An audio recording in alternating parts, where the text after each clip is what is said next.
আজকে আমরা পড়বো রবীন্দ্রনাথ ঠাকুরের ছেলেবেলা। রবীন্দ্রনাথ ঠাকুর হলো আমাদের বড় কবি। তিনি আমাদের জাতীয় সঙ্গীত লিখেছেন, আরও বিভিন্ন ধরনের কবিতা লিখেছেন। তাই এখন আমরা তার পরিচয় বলবো। রবীন্দ্রনাথ ঠাকুরের ছেলেবেলা। রবীন্দ্রনাথ ঠাকুরের নাম আমরা সবাই জানি। তিনি অনেক বড় কবি ছিলেন, কিন্তু স্কুলে পড়তে তার একটু ভালো লাগতো না। রাতে পড়তে বসলেও ঘুম পেত। তখন তার শিক্ষক তাকে বকা দিতেন। রবীন্দ্রনাথের ছোটোবেলা খুব মজার ছিল। তিনি কুস্তি শিখতেন। তার ওস্তাদের নাম ছিল কানা পালোয়ান। তিনি তার সাথে রোজ সকালে কুস্তি লড়াই করতেন। তারপর সারা গায়ে ধুলো কাদা মেখে বাড়ি ফিরতেন। ওটা দেখে তার মা খুব ভয় পেতেন।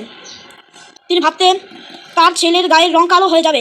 তাই তিনি ছুটির দিনে তার গা ঘষে ঘষে পরিষ্কার করে দিতেন। ব্যায়াম করতেন বলে তার সুস্থ খুব ভালো ছিল। রোগ বালাই প্রায় হতো না বললেই চলে।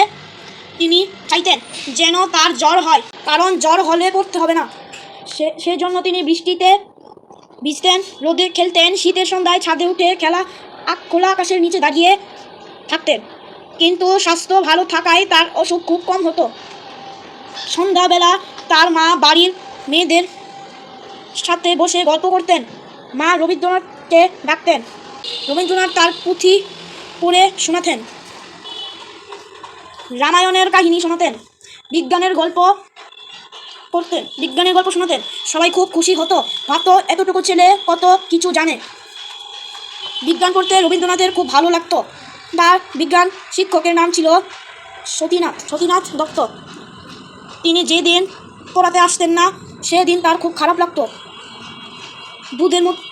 দুধের মধ্যে পানি থাকে, আর দুধ জাল দিলে পানি বাষ্প হয়ে উঠে যায়।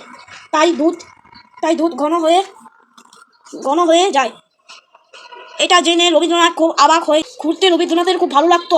তিনি বড় হয়ে সারা দুনিয়া ঘুরেছেন। তিনি অনেক কবিতা লিখেছেন, অনেক গান লিখেছেন, অনেক গল্প লিখেছেন। কবিতার জন্য 1913 সালে নোবেল পুরস্কার পেয়েছেন। রবীন্দ্রনাথের লেখা গান আমাদের জাতীয় সঙ্গীত। ঠাকুর 1861 সালের 7 মে 25 বৈশাখ তারিখে জন্মগ্রহণ করেন। 1941 সালে 7 আগস্ট 22 শ্রাবণ তারিখে তিনি